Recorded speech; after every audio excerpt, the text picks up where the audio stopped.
¿Cómo se financian los talibanes desde tomaron el poder en Afganistán?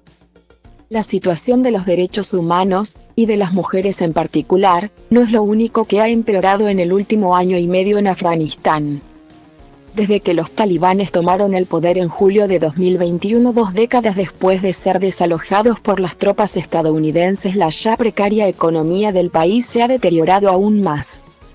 Con un PIB per cápita anual de $368 americanos, según datos del Banco Mundial, Afganistán es uno de los países más pobres del mundo. La mitad de sus más de 42 millones de habitantes sufre graves problemas de nutrición y un 86% pasa hambre. La mayor cifra del planeta y 11 puntos más que un año antes, según datos de 2022 del Programa Mundial de Alimentos, PMA, de la ONU. La reducción de la ayuda externa, desastres climáticos, desde terremotos e inundaciones el año pasado hasta la reciente ola de frío polar, y la inflación a escala global son factores que han agudizado la crisis. A esto se suma la congelación de unos $9 americanos, 500 millones en activos del Banco Central afgano en el extranjero por las sanciones internacionales. En su intento de mantener las finanzas del país a flote, el gobierno talibán está recurriendo a antiguas y nuevas fuentes de ingresos. Desde su irrupción en el poder, los talibanes han aumentado la recaudación de impuestos. Los talibanes han logrado un amplio control militar del territorio completo de Afganistán. Algo que ningún otro grupo había logrado por décadas, y esto les ha permitido recaudar más. Explica a B. Grande Mundo el investigador canadiense Graeme Smith, exfuncionario de Asuntos Políticos de la ONU en Afganistán y consultor de la organización International Crisis Group.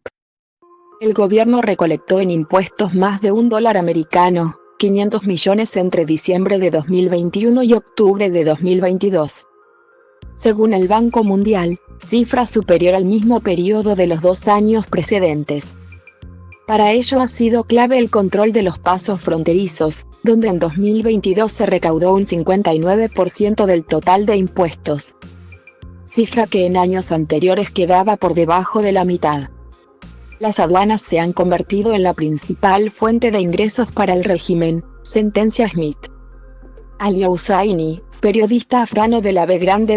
C, agrega que ahora que los talibanes tienen el control total de los cruces fronterizos y las oficinas gubernamentales de Afganistán, pueden recaudar varios tipos de impuestos, en especial los que se aplican a importaciones. Debido a las condiciones climáticas extremas y el bajo nivel de desarrollo de los sectores agrícola e industrial. Entre otros motivos, Afganistán depende en gran medida de los productos importados para su suministro nacional. Hussaini cree, además, que los talibanes son más estrictos a la hora de recaudar impuestos en comparación con los anteriores gobernantes del país. Antes el dinero acababa más frecuentemente en los bolsillos de particulares, pero ahora hay menos corrupción en ese aspecto y un mayor porcentaje termina en manos del gobierno. Los talibanes incluso declararon una semana de recaudación de impuestos a nivel nacional para promover esta práctica. Además de los convencionales, los talibanes recaudan impuestos religiosos. Son los llamados azar y zakat, con los que los extremistas ya se financiaban en los territorios que iban tomando antes de recuperar el poder en 2021. El periodista de la B. se explica en qué consisten. Cada año tienes que calcular tu patrimonio y dar una quinta parte al gobierno. No tenemos el número exacto ni la escala, pero se estima que es un número alto. Porque el 99% de afganos son musulmanes y tienen que obedecer lo que les ordenan como un acto islámico. Smith, por su parte, coincide en que es difícil poner en cifras la magnitud de estos ingresos o su contribución a las arcas estatales. Los talibanes no han sido transparentes con sus finanzas, así que no sabemos. Afganistán es un país rico en recursos naturales, desde carbón, petróleo y gas natural hasta oro, cobre, tierras raras y piedras preciosas. El valor de estos recursos es de aproximadamente $1 billón, según la estimación de geólogos y expertos del Departamento de Defensa de EU.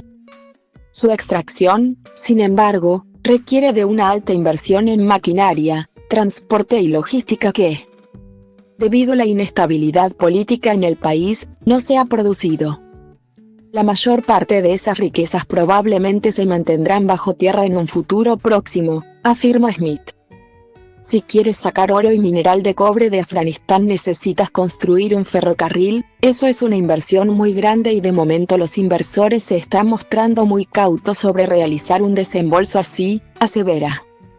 De momento el principal producto de exportación es el carbón, que Afganistán envía sobre todo a Pakistán. Las ventas afganas de carbón a su vecino aumentaron aproximadamente un 20% en el primer año bajo el régimen talibán hasta las 10,000 toneladas diarias, según datos del gobierno.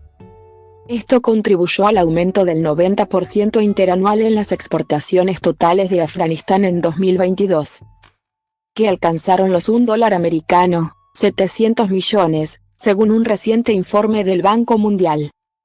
Pakistán, con el 65%, es el principal destino de los productos mineros, textiles y agrícolas afganos, seguido por India con el 20%.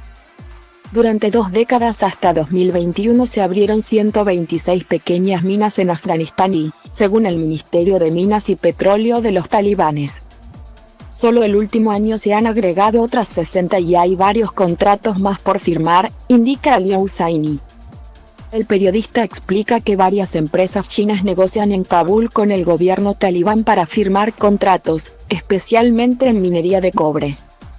Y también en petróleo. El gobierno afgano anunció este mes que firmará con la empresa china CAPEC el mayor contrato de extracción de crudo con una compañía extranjera desde que los talibanes tomaron el poder hace 1 año y medio. Antes de llegar al poder, los talibanes obtenían gran parte de sus ingresos de actividades delictivas como extorsiones, secuestros y, sobre todo, el cultivo y venta de opio.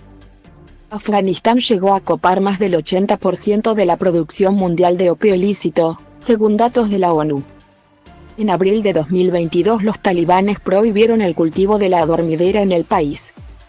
Esta amapola, que sirve para producir la heroína y otras sustancias altamente adictivas, ha sido por décadas una fértil fuente de ingresos tanto para gobernantes y funcionarios corruptos como para agricultores, caciques locales y señores de la guerra en el país. Los talibanes, antes de tomar el poder, también se financiaban en parte con las ventas de opio. ¿Han dejado de hacerlo?